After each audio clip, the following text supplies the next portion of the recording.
Hi friends, welcome back to our channel. അപ്പോൾ എൻ്റെ പുതിയൊരു വീഡിയോയിലേക്ക് എല്ലാവർക്കും സ്വാഗതം. അപ്പോൾ ഇന്നത്തെ വീഡിയോ റംലാൻ സെക്കൻഡ് ഡേ ആണ് കേട്ടോ. അപ്പോൾ ഇന്ന് നോമ്പ് തുറക്കാനായിട്ടേ നമുക്ക് കുറച്ച് കല്ലുമ്മക്കായ കിട്ടിയിട്ടുണ്ട് കേട്ടോ. 2 ദിവസം മുമ്പ് വർക്കിന് പോയിട്ടുണ്ടായിരുന്നു കോഴിക്കോട്. അപ്പോൾ അവിടെ നിന്ന് വരുമ്പോൾ വാങ്ങിയിട്ട് വന്നായിരുന്നു കേട്ടോ കല്ലുമ്മക്കായ. അപ്പോൾ ഇന്ന് കല്ലുമ്മക്കായ വരട്ടിയതും പത്തിരിയാണ് കേട്ടോ. ആദ്യം വിചാരിച്ചു കല്ലുമ്മക്കായ നിറച്ചത് ഉണ്ടാക്കാമെന്ന്, പക്ഷെ അതിന് നമ്മൾ അരി വെള്ളത്തിലിടണം കേട്ടോ. അത് ഞാൻ മറന്നുപോയി. അപ്പോൾ അതുകൊണ്ട് തന്നെ ഇന്നിപ്പോൾ പത്തിരി ഉണ്ടാക്കാമെന്ന് വിചാരിച്ചു. ഫ്രീസറിൽ കൊണ്ടുവന്ന പാടേ ഫ്രീസറിൽ വെച്ചിരിക്കുകയായിരുന്നു കേട്ടോ. നല്ല കല്ലും മണ്ണും മണലും ഒക്കെ ഉണ്ടായിരുന്നു കേട്ടോ. എന്നിട്ട് ഞാനിത് കഴുകാൻ വേണ്ടി വെച്ചു. ഒരുപാട് ഒരതി കഴുകേണ്ടതൊന്നും വന്നില്ല, പക്ഷെ അതിലിങ്ങനെ വലയൊക്കെ പോലെ ഇങ്ങനെ നാര് പോലെ ഉള്ളതുണ്ടല്ലോ, അതുണ്ടായിരുന്നു. അതൊക്കെ ഞാൻ എടുത്ത് കളഞ്ഞു. ചിലതൊക്കെ ചെറുതായിട്ടൊന്ന് തുറന്ന പോലെ ഉണ്ടായിരുന്നു കേട്ടോ. അപ്പോൾ ആദ്യം ആ ഒരു ചേറും ചളിയൊക്കെ നന്നായിട്ട് കഴുകിയെടുത്തിട്ട് പിന്നെയാണ് നമ്മളത് തിളപ്പിക്കാൻ വേണ്ടി വെള്ളത്തിൽ ഇട്ട് കൊടുത്തത് കേട്ടോ. നമ്മളിവിടെ ഇതിനെ കക്ക എന്നാണ് കേട്ടോ പറയുക. ഓരോ ഭാഗത്ത് ഓരോ പേരാണ്. കോഴിക്കോടും കണ്ണൂരും ആ ഭാഗത്തൊക്കെ കല്ലുമ്മക്കായ പറയും. നമ്മളിവിടെ ഇതിനെ കക്ക എന്നാണ് കേട്ടോ പറയാറ്. അപ്പോൾ അതാ ഇനി ഇത് തിളയ്ക്കാൻ വേണ്ടി വെക്കുകയാണ്. നന്നായിട്ടൊന്ന് തിളച്ച് വന്നു കഴിഞ്ഞാൽ പിന്നെ അത് ഇങ്ങനെ തുറന്ന് വരും. അപ്പോൾ നമ്മൾ അതിൻ്റെ ഉള്ളിലുള്ള ആ ഇറച്ചി ഉണ്ടല്ലോ, അത് മാത്രമാണ് കേട്ടോ നമ്മൾ എടുക്കാറ്. കല്ലുമ്മക്കായ നിറച്ചതാവുമ്പോൾ നമ്മൾ അതിൻ്റെ ഉള്ളിൽ നിന്ന് തന്നെ ആ അഴുക്കും വേസ്റ്റൊക്കെ കളഞ്ഞിട്ട് അതിൻ്റെ ഒരു ചിപ്പി ആ തൊണ്ടുണ്ടല്ലോ അതോടെ തന്നെ വേണം കേട്ടോ നമുക്ക് കല്ലുമ്മക്കായ നിറച്ചത് ഉണ്ടാക്കാനായിട്ട്. ഇൻഷാ അല്ലാഹ് ഇനി ഒരു ദിവസം വാങ്ങിയിട്ട് അത് ചെയ്യണം. പിന്നെ സമൂസ ഉണ്ടാക്കാനായിട്ട് കുക്കറിൽ ഉരുളൻകിഴങ്ങ് വേവിക്കാൻ വേണ്ടി വെച്ചു. ഉപ്പൊന്നും ഇടാതെ ഒരു ഗ്ലാസ് വെള്ളത്തിൽ അങ്ങോട്ട് 3 വിസിലടിച്ച് കഴിഞ്ഞാൽ ഉരുളൻകിഴങ്ങ് നല്ല സോഫ്റ്റായിട്ട് വെന്ത് വരും കേട്ടോ. പിന്നെ അതിൻ്റെ തൊട്ട് തന്നെ പാത്രത്തിൽ ഞാൻ പത്തിരിക്ക് വാട്ടാനായിട്ടുള്ള വെള്ളം വെച്ചിട്ടുണ്ടായിരുന്നു. വെള്ളം നല്ലപോലെ തിളച്ച് തുടങ്ങിയിട്ടുണ്ടായിരുന്നു. അപ്പോൾ ഫ്ലെയിം ഒന്ന് കുറച്ച് വെച്ചിട്ട് അതിന്ന് കുറച്ച് വെള്ളം ഞാൻ മാറ്റി വെക്കുന്നുണ്ടോ. ചിലപ്പോൾ ഏറി പോവുകയാണെങ്കിലോ, നമ്മൾ ഉദ്ദേശിക്കുന്നതിലും വെച്ചിട്ട് ചിലപ്പോൾ ഏറി പോവുകയാണെങ്കിൽ അതുകൊണ്ടാണ് കുറച്ച് വെള്ളം മാറ്റി വെക്കും. അല്ല തികയാതെ വന്നാൽ അത് തിരിച്ച് ഇതിലേക്ക് തന്നെ കുറച്ചായിട്ട് ഒഴിച്ചു കൊടുക്കണം കേട്ടോ ചെയ്യുക. അപ്പോൾ ഞാനിവിടെ ഒരു 3 കപ്പ് അരിപ്പൊടിയാണ് കേട്ടോ എടുത്തിട്ടുണ്ടായിരുന്നത്. അതിനൊരു 3.5 കപ്പ് വെള്ളം ഒഴിച്ചിട്ടുണ്ടായിരുന്നു. കൈയാണെങ്കിൽ ചെറുതായിട്ടൊന്ന് പൊള്ളുകയും ചെയ്തു കേട്ടോ. പത്തിരിപ്പൊടിയുടെ പാത്രമാണ് പറഞ്ഞിട്ട് ഞാൻ തിളച്ച വെള്ളം ആക്കി വെച്ചിട്ടുള്ള ഗ്ലാസ്സോട് അങ്ങോട്ട് എടുക്കുക കേട്ടോ ചെയ്ത്. അതാണ് കൈ ഒന്ന് കുടഞ്ഞത്. അങ്ങനെ നമ്മളിതാ പത്തിരിക്കുള്ള മാവൊക്കെ വാട്ടിയെടുത്തു. മാവ് വാട്ടിയ ഉടനെ ടൈറ്റ് ആയിട്ടുള്ള ഒരു മൂടി ഉണ്ടല്ലോ, അത് വെച്ച് അടച്ച് വെക്കുകയാണെങ്കിൽ നല്ല സോഫ്റ്റായിട്ട് കിട്ടും കേട്ടോ പത്തിരി മാവ്. അപ്പോൾ അത് നമ്മൾ നല്ലപോലെ ഫ്ലെയിം മീഡിയത്തിലിട്ടിട്ട് അങ്ങോട്ട് വാട്ടിയെടുക്കുക. അതാ കണ്ടില്ലേ, ബാക്കിയുള്ള വെള്ളം ഇനി അതിലേക്ക് തന്നെ ഒഴിച്ചു കേട്ടോ. എന്നാലും ഒരു സമാധാനത്തിന് വേണ്ടി ഒരു കപ്പ് വെള്ളം എപ്പോഴും ഞാൻ എടുത്ത് മാറ്റി വെക്കും.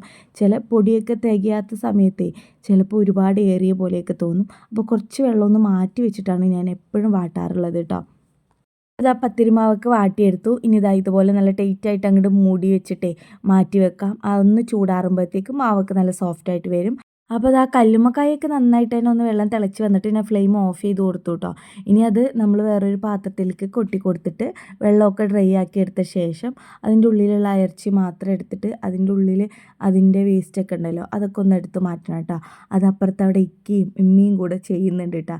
ഞാൻ അതിന് നിന്ന് കഴിഞ്ഞാൽ എൻ്റെ ബാക്കിയുള്ള പണികളൊന്നും നടക്കില്ല. അപ്പോൾ അവരിനോട് അത് ഏൽപ്പിച്ചിട്ട് ഞാനിവിടെ സമൂസയ്ക്കുള്ള ഉള്ളിയൊക്കെ വഴറ്റാൻ വേണ്ടി വെച്ചു കേട്ടോ. സവാളയും ഇഞ്ചി വെളുത്തുള്ളി പേസ്റ്റും ഗരം മസാലപ്പൊടിയും മുളക് പൊടിയും മഞ്ഞപ്പൊടിയും മല്ലിപ്പൊടിയൊക്കെ ഇട്ടിട്ട് നന്നായിട്ട് വഴറ്റിയെടുത്ത ശേഷം വേവിച്ചെടുത്തിട്ടുള്ള ഉരുളൻകിഴങ്ങിൽ അത് നല്ലപോലെ ഉടച്ചിട്ട് അതും കൂടെ ചേർത്ത് കൊടുത്തു കേട്ടോ.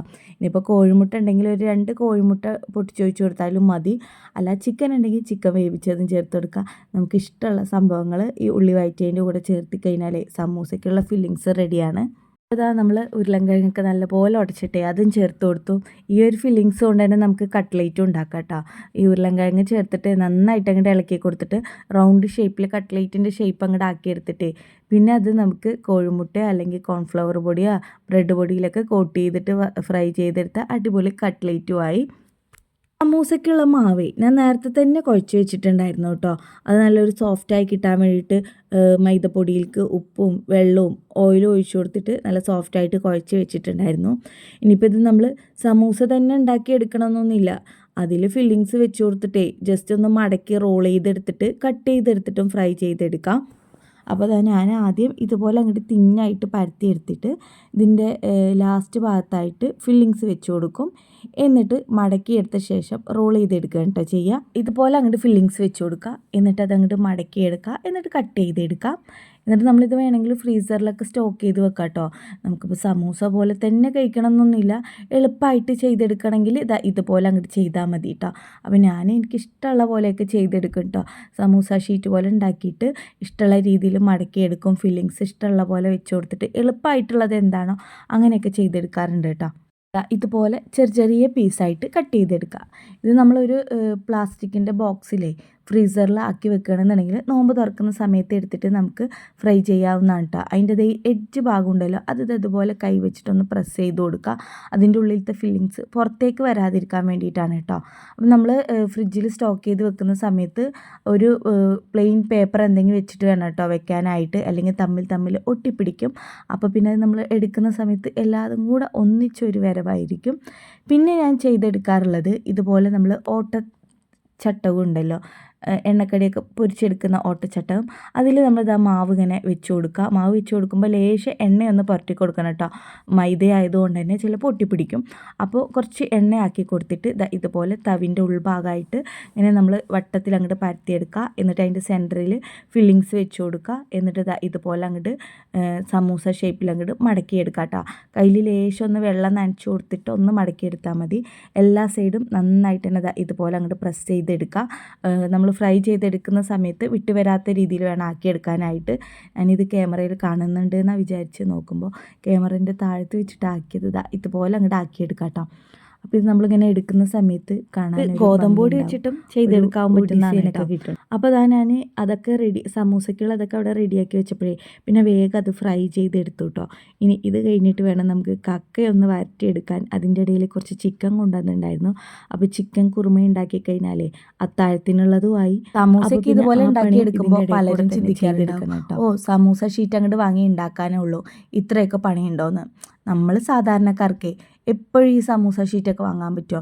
ഇതുപോലെയൊക്കെയല്ലേ നമുക്ക് ചെയ്യാൻ പറ്റുള്ളൂ. അപ്പോൾ അതുകൊണ്ട് പറഞ്ഞാണ് ഇഷ്ടമുള്ളവർക്ക് ട്രൈ ചെയ്ത് നോക്കാം കേട്ടോ.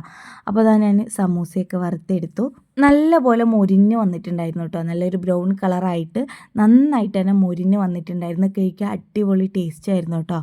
ഇനി അടുത്തതേ നമുക്ക് കക്ക ഒന്ന് റോസ്റ്റ് ചെയ്തെടുക്കണം. അപ്പോൾ ഞാൻ കുക്കറിലായിരുന്നു കേട്ടോ കക്ക റോസ്റ്റ് ഉണ്ടാക്കിയത്. കക്ക ഇറച്ചി കുക്കറിൽ ഒരു 2 വിസിൽ അടുപ്പിച്ചെടുത്തപ്പോൾ നല്ല സോഫ്റ്റ് ആയിരുന്നു കേട്ടോ കഴിക്കാനായിട്ട്. സാധാ പാനിലേക്ക് ഇട്ടിട്ട് റോസ്റ്റ് ചെയ്തെടുക്കാറുണ്ട്. പക്ഷേ നമ്മൾ ഈ കുക്കറിൽ ഉണ്ടാക്കിയപ്പോൾ ഉണ്ടല്ലോ സംഭവം അടിപൊളിയായിരുന്നു കേട്ടോ.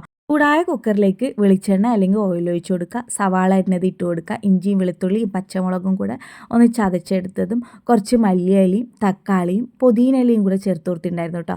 പിന്നെ കുറച്ച് ചെറിയ ജീരകവും വലിയ ജീരകവും കൂടെ പൊടിച്ചെടുത്തത് അതും കൂടെ ചേർത്തിട്ട് നന്നായിട്ട് തന്നെ അങ്ങോട്ട് മസാലപ്പൊടികൾ ഇട്ടിട്ട് മിക്സ് ചെയ്തെടുക്കുക.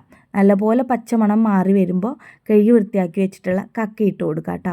നമ്മൾ കുറച്ച് കുരുമുളക് പൊടിയും കൂടെ ചേർത്തിട്ടുണ്ടായിരുന്നു. എന്നിട്ട് കറിവേപ്പില ഇട്ട് കൊടുത്തിട്ട് അത് വെന്ത് വരാനായിട്ടുള്ള ഒരു 1/2 ഗ്ലാസ് വെള്ളം ഒഴിച്ചു കൊടുത്തിട്ട് കുക്കർ അടിച്ച് ഒരു 2 വിസിലിന് കേട്ടോ. 2 വിസിൽ മതി. നല്ല സോഫ്റ്റ് ആയിരിക്കും കേട്ടോ കക്കയുടെ ഇറച്ചി കഴിക്കാനായിട്ട്. അപ്പോൾ എന്തായാലും നിങ്ങൾ ഇനി കക്ക ഉണ്ടാക്കുമ്പോൾ ഇതുപോലെ ഒന്ന് റോസ്റ്റ് ചെയ്ത് നോക്കണം. എളുപ്പമാണ്, കഴിക്കാൻ അടിപൊളി ടേസ്റ്റ് ആയിരുന്നു കേട്ടോ. അപ്പോൾ ഞാൻ ഗരം മസാലപ്പൊടി, മല്ലിപ്പൊടി, മുളക് പൊടി, മഞ്ഞൾപ്പൊടി, കുരുമുളക് പൊടി അങ്ങനെയൊക്കെയാണ് കേട്ടോ ചേർത്ത് കൊടുത്തത്. അപ്പോൾ നമ്മൾ കുക്കർ അടച്ചിട്ട് മാറ്റി വെച്ചു കേട്ടോ കക്ക വേവാനായിട്ട്. ഇപ്പോൾ ചിക്കൻ കുറുമ ഉണ്ടാക്കിയെടുക്കണം. അപ്പോൾ എളുപ്പത്തിൽ ഉണ്ടാക്കാൻ പറ്റിയ ഒരു ചിക്കൻ കുറുമയുടെ റെസിപ്പിയാണ് കേട്ടോ. സേവ് ചെയ്ത് വെച്ചോളൂ, നിങ്ങൾക്കൊക്കെ ഉപകാരപ്പെടും കേട്ടോ. അപ്പോൾ ഇതുപോലെ ഒരു പാനിലേക്ക് കുറച്ച് എണ്ണ ഒഴിച്ചു കൊടുക്കുക, വെളിച്ചെണ്ണ അല്ലെങ്കിൽ ഓയിൽ. 1 ടേബിൾ സ്പൂൺ അളവിൽ മുളക് പൊടി, 1 ടേബിൾ സ്പൂൺ മല്ലിപ്പൊടി, 1/2 ടീസ്പൂണും ഗരം മസാലപ്പൊടി, ഒരു നുള്ളു മഞ്ഞൾപ്പൊടി, ഒരുപാട് വേണ്ട കേട്ടോ മഞ്ഞൾപ്പൊടി. എന്നിട്ട് അതിൻ്റെ ഒരു പച്ചമണം മാറുന്ന വരെ ഇളക്കി കൊടുക്കുക. ഇനി ആവശ്യത്തിനുള്ള തേങ്ങ ചിരവിയത്, ഞാനിവിടെ 1.5 കപ്പ് തേങ്ങ എടുത്തിട്ടുണ്ട്. നിങ്ങൾക്ക് എത്രയാണോ കറി വേണ്ടത് നോക്കിയിട്ട് പാകത്തിനുള്ള തേങ്ങ എടുക്കുക. എന്നിട്ട് മീഡിയം ഫ്ലെയിം ഇട്ടിട്ട് നന്നായിട്ട് അങ്ങോട്ട് ഇളക്കി കൊടുക്കുക. ഇതിൻ്റെ കൂടെ തന്നെ കുറച്ച് വലിയ ജീരകവും ചെറിയ ജീരകവും കുറച്ചധികം കറിവേപ്പിലയും കൂടെ ഇട്ട് കൊടുക്കണം കേട്ടോ. 1/2 ടീസ്പൂൺ വലിയ ജീരകം, 1/4 ടീസ്പൂൺ ചെറിയ ജീരകം കേട്ടോ ഞാൻ ചേർത്തിട്ടുണ്ടായിരുന്നത്. എന്നിട്ട് ഇതെല്ലാം അതും കൂടെ നന്നായിട്ട് അങ്ങോട്ട് ഇളക്കി കൊടുക്കുക. ആ തേങ്ങയുടെയൊക്കെ കളറ് നല്ലൊരു ബ്രൗൺ കളറായി വരണം കേട്ടോ. അതുകൊണ്ട് തന്നെ ഫ്ലെയിം മീഡിയത്തിൽ ഇട്ടിട്ട് അങ്ങോട്ട് ഇളക്കി കൊടുത്തോളൂ കേട്ടോ. നന്നായിട്ട് അങ്ങോട്ട് മൊരിഞ്ഞ് അതിൻ്റെ മണമൊക്കെ അങ്ങോട്ട് മാറി വരുന്ന സമയത്ത് ഫ്ലെയിം ഓഫ് ചെയ്തിട്ട് ചൂടാറാൻ വേണ്ടി മാറ്റി വെക്കാം. അപ്പോൾ ഞാൻ അതിലേക്ക് കുറച്ചധികം കറിവേപ്പിലയും കൂടെ ഇട്ട് കൊടുത്തിട്ടുണ്ട്. നല്ലൊരു മണത്തിനാണ് കേട്ടോ, അടിപൊളി ടേസ്റ്റും കൂടെയാണ്. നോമ്പൊക്കെ ഉള്ള സമയത്ത് നമുക്ക് പെട്ടെന്നുള്ള റെസിപ്പികളാണ് ഏറ്റവും കൂടുതൽ ചെയ്യാനായിട്ട് ഇഷ്ടം. ഒരുപാട് നേരം നിന്ന് അടുക്കളയിൽ നിന്ന് കുക്ക് ചെയ്യേണ്ട ആവശ്യമില്ലല്ലോ. ഞാൻ വറുത്തെടുക്കുന്ന സമയത്ത് തൊട്ടപ്പുറത്ത് തന്നെ കുക്കറിൽ കുറച്ച് എണ്ണ ഒഴിച്ചു കൊടുത്തിട്ട് സവാളയും 2 തക്കാളി അരിഞ്ഞത് ഇട്ട് കൊടുത്തിട്ട് നല്ല പോലെ അങ്ങോട്ട് മൂപ്പിച്ചെടുക്കുക. എന്നിട്ട് ഇതിലേക്ക് കഴുകി വൃത്തിയാക്കി വെച്ചിട്ടുള്ള ചിക്കനും ചേർത്ത് കൊടുക്കുക. ചിക്കൻ ചേർത്തിട്ട് ഹൈ ഫ്ലെയിം ഇട്ടിട്ട് ഒരു 2 സെക്കൻഡ് നന്നായിട്ട് ഇളക്കി കൊടുക്കുക. ഇനി ഇതിലേക്ക് ചതച്ചെടുത്തിട്ടുള്ള പച്ചമുളകും കുറച്ച് കുരുമുളക് പൊടിയും കൂടെ ചേർത്ത് കൊടുത്തിട്ട് നല്ലോണം അങ്ങോട്ട് ഇളക്കി കൊടുത്ത ശേഷം നമ്മൾ തേങ്ങ ഒന്ന് ചൂടാറിയിട്ട് മിക്സിയുടെ ജാറിലേക്ക് ഇട്ട് കൊടുത്ത് നല്ല പേസ്റ്റ് പോലെ അരച്ചെടുക്കുക. എന്നിട്ട് അതും ഇതിലേക്ക് ചേർത്ത് കൊടുക്കുക. പാകത്തിനുള്ള ഉപ്പിട്ട് കൊടുക്കുക. എന്നിട്ട് ചിക്കൻ വേവിച്ചെടുക്കാനായിട്ട് ഒരു 1.5 കപ്പ് അളവിൽ വെള്ളം ഒഴിച്ചു കൊടുക്കുക. ഞാൻ മിക്സിയുടെ ജാറൊന്ന് കഴുകിയിട്ട് ആ വെള്ളവും കൂടെ ഇതിലേക്ക് ഒഴിച്ചു കൊടുത്തിട്ടുണ്ടായിരുന്നു കേട്ടോ. എന്നിട്ട് കുക്കർ അടച്ചിട്ട് ഒരു 2 വിസിൽ അത്ര മതി കേട്ടോ കറി റെഡിയാവാനായിട്ട്. അങ്ങനെ ഇപ്പോൾ നമ്മുടെ കക്കറിച്ചി ഇവിടെ വെന്ത് വന്നിട്ടുണ്ട് കേട്ടോ. ഞാനിതാ കുക്കർ തുറക്കുന്നുണ്ട്. കുറച്ച് വെള്ളം ഏറിയ പോലെ ഉണ്ടായിരുന്നു. അപ്പോൾ ഞാൻ ഫ്ലെയിം ഒന്ന് കൂട്ടിയിട്ടിട്ടേ ഒന്നുകൂടെ ഒന്ന് വരട്ടിയെടുത്തു. ഈ രീതിക്ക് കഴിക്കേണ്ടവർക്ക് ഈ രീതിക്ക് നമ്മൾ പത്തിരിൻ്റെ കൂടെയൊക്കെ കഴിക്കുമ്പോൾ ഇങ്ങനെ കഴിക്കാം. ഇനിയിപ്പോൾ ഒന്നുകൂടെ ഒന്ന് കുറുകിയെടുത്ത രീതി വേണമെന്നുണ്ടെങ്കിൽ ഫ്ലെയിം ഒന്ന് കൂട്ടി വെച്ചിട്ട് നല്ല ഹൈ ഫ്ലെയിം ആക്കിയിട്ടൊന്ന് ഇളക്കിയെടുത്താൽ മതി. അങ്ങനെ ഞാൻ കുറുകിയെടുത്ത ശേഷം ഇതുപോലെ ഒരു പാത്രത്തിലേക്ക് സെർവ് ചെയ്ത് വെച്ചു കേട്ടോ. ഓരോ ഐറ്റംസ് ആക്കുന്നതിനൊപ്പം അതാത് പാത്രത്തിലാക്കിയിട്ട് ബാക്കി ഉണ്ടാക്കിയ പാത്രങ്ങളൊക്കെ അങ്ങോട്ട് കഴുകി വെച്ച് കഴിഞ്ഞാൽ നോമ്പ് തുറന്നു കഴിഞ്ഞാൽ ഒരുപാട് പണി ഉണ്ടാവില്ല. അപ്പോൾ ഇതാ നമ്മുടെ കക്ക റോസ്റ്റ് ഇവിടെ റെഡി ആയിട്ടുണ്ട്. അടിപൊളി ടേസ്റ്റാണ്. അങ്ങനെ ഇതാ നമ്മുടെ ചിക്കൻ കുറുമി ഇവിടെ റെഡി ആയിട്ടുണ്ട് കേട്ടോ. പത്തിരി ഉണ്ടാക്കുന്നതിൻ്റെ തിരക്കിലായതുകൊണ്ട് കയ്യിലൊക്കെ കുറച്ച് പത്തിരിപ്പൊടി ഉണ്ട് കേട്ടോ. അപ്പോൾ അതാ ഞാൻ അതിൻ്റെ ഉള്ളിൽ കറി എപ്പോഴും ഇതുപോലെ കുക്കറിൽ വെക്കുമ്പോൾ ഒരു സ്പൂൺ അതിലിട്ട് കൊടുക്കും കേട്ടോ. തിളച്ച് പുറത്ത് വരാതിരിക്കാൻ വേണ്ടിയിട്ടാണ്. കുക്കറിൻ്റെ മൂടി നിങ്ങൾക്ക് കണ്ടറിയാം. അതിലൊരു നുള്ളു പോലും മഞ്ഞ കളറോ ഒന്നും വന്നിട്ടില്ല. അതുപോലെ തന്നെ നമ്മുടെ കുറുമി റെഡിയായി. ഇനി വേണമെങ്കിൽ കുറച്ച് ചെറിയുള്ളിയും കറിവേപ്പിലയും ഇട്ടിട്ട് താളിച്ചൊഴിക്കണമെങ്കിൽ ഒഴിക്കുക. അല്ലെങ്കിൽ അടിപൊളി ടേസ്റ്റാണ്. അപ്പോൾ സംഭവങ്ങളൊക്കെ ഇതാ ടേബിളിൻ്റെ മേലെ സെറ്റാക്കി വെച്ചിട്ടുണ്ട്. അപ്പോൾ വീഡിയോ ഇത്രയേ ഉള്ളൂ. വീഡിയോ ഇഷ്ടപ്പെട്ടാൽ ലൈക്ക് ചെയ്യുക, ഷെയർ ചെയ്യുക, കമൻറ്റ് ചെയ്യുക, ചാനലൊന്ന് സബ്സ്ക്രൈബ് ചെയ്യുക. Thanks for watching my video.